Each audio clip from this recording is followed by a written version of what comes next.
ചെറിയ ചെറിയ നന്മ പ്രവൃത്തികളൊക്കെ ചെയ്ത് സുരേഷ് ഗോപി അവിടുത്തെ സാധാരണക്കാരെ കയ്യിലെടുക്കാനായിട്ട് നേരത്തെ മുതൽ ശ്രമിക്കുന്നുണ്ടായിരുന്നു. അദ്ദേഹം ആത്മാർത്ഥമായിട്ടല്ല ശ്രമിച്ചത് എന്ന അഭിപ്രായം എനിക്കില്ല. അതിൻ്റെ ആ ആത്മാർത്ഥത എന്തെന്ന് അത് അനുഭവിക്കുന്ന ജനങ്ങളാണ് മനസ്സിലാക്കേണ്ടത്. അപ്പോൾ അങ്ങനെയുള്ള ഒരു കാലഘട്ടത്തിൽ ഈ സുരേഷ് ഗോപി എന്ന ഒരു വില്ലാളി വീരനെ അവിടേക്ക് ഇറക്കുകയാണ്. അപ്പോൾ അദ്ദേഹം എന്താണ് ചെയ്തത്? ഒരു സ്വർണ്ണ കിരീടം കൊണ്ടുവന്ന് കന്യകാമാതാവിന് ചാർത്തിയിരിക്കുന്നു. അദ്ദേഹത്തിന് ക്രിസ്ത്യാനിറ്റിയെപ്പറ്റി അദ്ദേഹത്തിനോ അദ്ദേഹത്തിൻ്റെ കൂട്ടാളികൾക്കോ BJPക്കോ യാതൊരു ധാരണയുമില്ല. എന്നാൽ നമ്മുടെ സ്റ്റാൻഫോർഡ് ഡിഗ്രിക്കാരൻ കൂടെ ഉണ്ടായിരുന്നു കേട്ടോ. സ്റ്റാൻഫോർഡ് ഡിഗ്രിക്കാരൻ ആരാണെന്ന് ഞാൻ പ്രത്യേകിച്ച് എടുത്ത് പറയേണ്ടതില്ലല്ലോ. അദ്ദേഹം പോലും പറഞ്ഞു കൊടുത്തില്ല ഇങ്ങനെ കന്യകാമാതാവ് സ്വർണം ധരിക്കുന്ന സ്ത്രീ ആയിരുന്നില്ല, യേശുവിൻ്റെ അമ്മയായിരുന്നു, എന്നും വിശുദ്ധയായിരുന്നു, ജന്മം തൊട്ട് മരണം വരെയും സ്വർഗാരോഹണം വരെയും വിശുദ്ധയായിരുന്ന കന്യകാമറിയത്തിന് പൊൻകിരീടത്തിൻ്റെ ആവശ്യമില്ല. അതുപോലെ തന്നെ കത്തോലിക്ക സഭയ്ക്കും പൊൻകിരീടങ്ങളോട് താല്പര്യമില്ലാത്ത സഭയാണ്. ക്രിസ്ത്യൻ സഭകൾ മുഴുവനും അങ്ങനെയാണ്. എന്താണ് എന്ന് വെച്ചാൽ, ഇപ്പോൾ ഉദാഹരണത്തിന് പോപ്പിന് ഈ അടുത്തിടെ ഒരു ലംബോർഗിനി സമ്മാനമായിട്ട് കിട്ടി. ലംബോർഗിനി വലിയ വിലയുള്ള കാറാണെന്ന് നമുക്കൊക്കെ അറിയാം. പോപ്പ് എന്താണ് ചെയ്തത്? അതുകൊണ്ട് ഉലകം ചിറ്റാം എന്ന് വിചാരിക്കുകയല്ല ചെയ്തത്. അദ്ദേഹം ആ ലംബോർഗിനി വിറ്റ്, അതിൽ നിന്ന് ലേലം ചെയ്ത് വിറ്റ്, അതിൽ നിന്ന് കിട്ടുന്ന ഫണ്ട് മുഴുവനും ദരിദ്രനാരായണന്മാരുടെ സമുദ്ധാരണത്തിന് വേണ്ടി ചെലവഴിക്കാൻ കൊടുക്കുകയാണ് ചെയ്തത്. അതാണ് കത്തോലിക്ക സഭയുടെ രീതി. അപ്പോൾ അങ്ങനെ മണിപ്പൂരിൽ ക്രിസ്ത്യാനികൾ പീഡിപ്പിക്കപ്പെടുന്നു, കേരളത്തിൽ ക്രിസ്ത്യാനികൾ പ്രീണിപ്പിക്കപ്പെടുന്നു. ഇത് രണ്ടും തമ്മിലുള്ള ആ ബന്ധം പക്ഷേ നരേന്ദ്രമോദിയും അദ്ദേഹത്തിൻ്റെ പാർട്ടിയും ഒന്ന് മനസ്സിലാക്കണം. ക്രിസ്തുമതത്തിൻ്റെ ആരംഭകാലത്ത് റോമ ചക്രവർത്തിമാർ കാറ്റക്കോമ്പുകളിൽ, അതായത് ഭൂഗർഭ അറകളിലിട്ട് പീഡിപ്പിച്ച കാലഘട്ടത്തിലും ക്രിസ്ത്യാനികൾ ക്രിസ്തുമതം ഉപേക്ഷിച്ചില്ല, ക്രിസ്തുവിനെ തള്ളിപ്പറഞ്ഞില്ല. ഏത് കാലഘട്ടത്തിലും യേശു ക്രിസ്തുവാണ് അവരെ അവരെ സംരക്ഷിക്കുന്നത്. യേശു ക്രിസ്തു അവരെ പഠിപ്പിച്ചിരിക്കുന്നത് നിങ്ങൾ എന്താണ് പറയുക, സ്വത്ത് സ്വരുക്കൂട്ടുക എന്നുള്ളതല്ല, ഒന്നുള്ളത് നിങ്ങൾക്ക് രണ്ടുണ്ടെങ്കിൽ ഒന്നുമില്ലാത്തവൻ ഒന്ന് എടുത്തു കൊടുക്കുക എന്നാണ് പഠിപ്പിച്ചിരിക്കുന്നത്. അങ്ങനെ കാരുണ്യത്തിൻ്റെ വഴി, സ്നേഹത്തിൻ്റെ വഴി, ക്ഷമയുടെ വഴി, ഇതൊക്കെയാണ് യേശുക്രിസ്തു കാണിച്ചിരിക്കുന്നത്. അപ്പോൾ അങ്ങനെയുള്ള ആ യേശുക്രിസ്തുവിനെ പാട്ടിലാക്കാൻ, അല്ലെങ്കിൽ ക്രിസ്ത്യാനികളെ പാട്ടിലാക്കാൻ വേണ്ടി ഒരു വിരുന്ന് സൽക്കാരമോ ഒരു സ്വർണ്ണ കിരീടമോ ഒരു കാരണവശാലും മതിയാവുകയില്ല. അവരെ സ്നേഹം കൊണ്ട് മാത്രമേ ഭാഗത്താക്കാൻ അതായത് അവരെ ചേർത്ത് പിടിക്കാൻ കഴിയുകയുള്ളൂ എന്ന കാര്യം BJP ഗവൺമെൻറ് ഓർത്തിരിക്കുന്നത് എപ്പോഴും നന്നായിരിക്കും.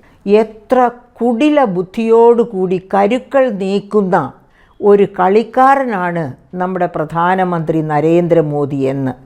ആ നരേന്ദ്രമോദി ഇപ്പോൾ കേരളത്തിൽ വന്ന് ക്രിസ്ത്യാനികളെ, അതായത് ഇപ്പോൾ കേരളം ആകെപ്പാടെ ഏകദേശം തകർന്നിരിക്കുന്ന ഒരു കാലഘട്ടമാണ്. അതായത് ഞാൻ തുടക്കത്തിൽ MT വാസുദേവൻ നായരെയും ശരശയ്യയിൽ കിടക്കുന്ന ഗവൺമെൻറ്റിനെയും ഒക്കെ ഓർമ്മപ്പെടുത്തിയത്. അങ്ങനെ വീണിതല്ലോ കിടക്കുന്നു ധരണിയിൽ ശോണിതവും അണിഞ്ഞ്, അങ്ങനത്തെ ഒരു ഗവൺമെൻറ്. ആ ഗവൺമെൻറ് ഉള്ള സമയത്താണ് ആഞ്ഞടിക്കാൻ തക്ക സമയമെന്ന് നരേന്ദ്രമോദിക്കും അദ്ദേഹത്തിൻ്റെ കൂട്ടാളികൾക്കും നല്ലവണ്ണം അറിയാം. അപ്പോൾ ഗവൺമെൻറ് വീക്കാണ്. ഗവൺമെൻറ് ഏറ്റവും വീക്കായിരിക്കുന്ന ഏത് സ്ഥലത്താണ്? തൃശ്ശൂരിലാണ്. എന്തുകൊണ്ട്? കരുവന്നൂർ ചിട്ടി തട്ടിപ്പ് പോലെയുള്ള മഹാ തട്ടിപ്പുകളുടെ കേന്ദ്രമായി ജനങ്ങൾക്ക് തന്നെ ഭരണരംഗത്തോട് വെറുപ്പുള്ള ഒരു കാലഘട്ടം. ആ കാലഘട്ടത്തിലാണ് ചെറിയ ചെറിയ നന്മ പ്രവൃത്തികളൊക്കെ ചെയ്ത് സുരേഷ് ഗോപി അവിടുത്തെ സാധാരണക്കാരെ കയ്യിലെടുക്കാനായിട്ട് നേരത്തെ മുതൽ ശ്രമിക്കുന്നുണ്ടായിരുന്നു. അദ്ദേഹം ആത്മാർത്ഥമായിട്ടല്ല ശ്രമിച്ചത് എന്ന അഭിപ്രായം എനിക്കില്ല. അതിൻ്റെ ആ ആത്മാർത്ഥത എന്തെന്ന് അത് അനുഭവിക്കുന്ന ജനങ്ങളാണ് മനസ്സിലാക്കേണ്ടത്. അപ്പോൾ ഇതേ സമയത്ത് തന്നെ ബഹുമാനപ്പെട്ട മോദി സർക്കാർ ഒന്നാലോചിക്കണം.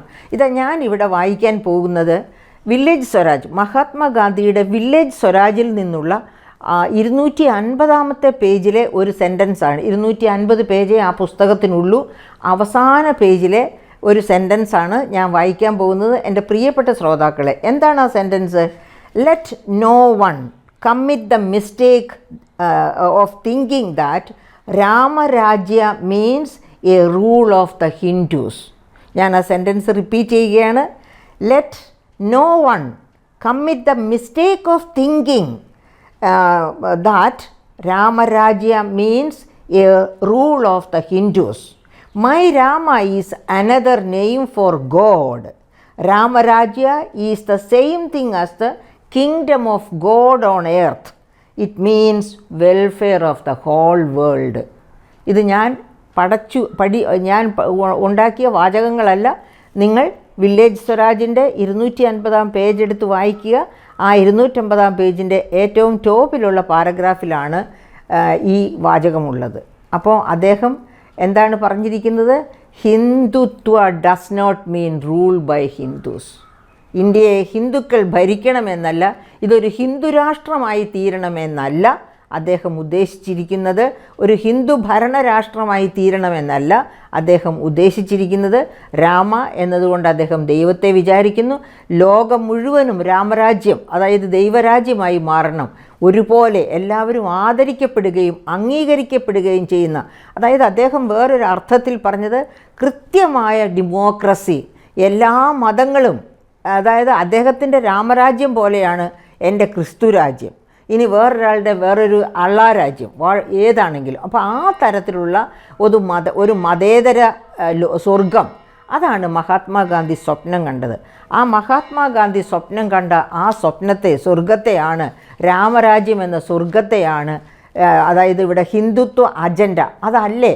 ആ ഹിന്ദുത്വ അജണ്ട, അതായത് ഹിന്ദുക്കൾ ഭരിക്കണം, ഇതൊരു ഹിന്ദു രാഷ്ട്രമായി തീരണം, അത്തരം സങ്കുചിതമായ അടവ് നയം പയറ്റലല്ലേ ഈ സമയത്ത് ഈ 2024 ഇലക്ഷൻ നടക്കാൻ പൂർത്തിയായിരിക്കുമ്പോൾ ശങ്കരാചാര്യ സ്വാമികളൊക്കെ അങ്ങനെ, അതായത് പൂർത്തിയാകാത്ത ഒരു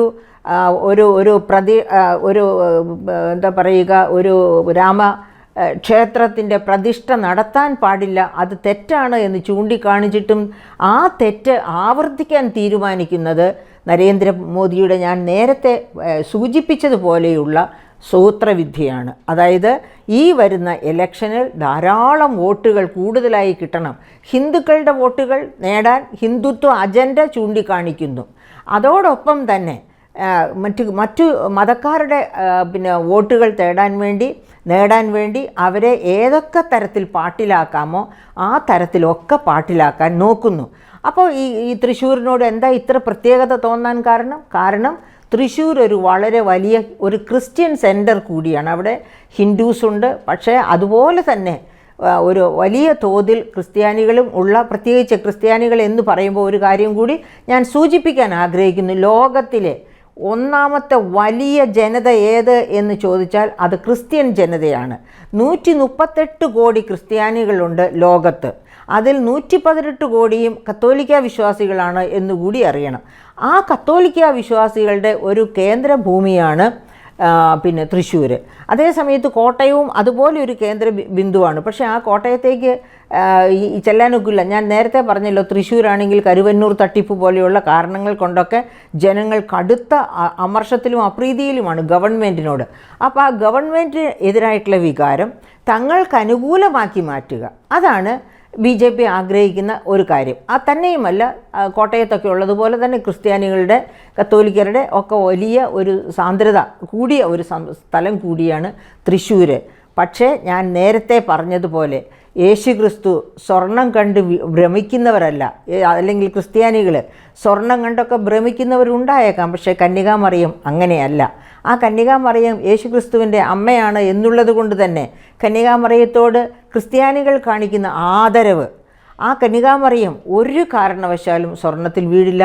സ്വർണ്ണക്കിരീടം കന്യകാമറിയത്തിന് ചാർത്തി കൊടുത്തത് കൊണ്ട് മാത്രം ക്രിസ്ത്യാനികളുടെ വോട്ട് BJPക്ക് കിട്ടുമെന്ന് എനിക്ക് പ്രതീക്ഷയില്ല.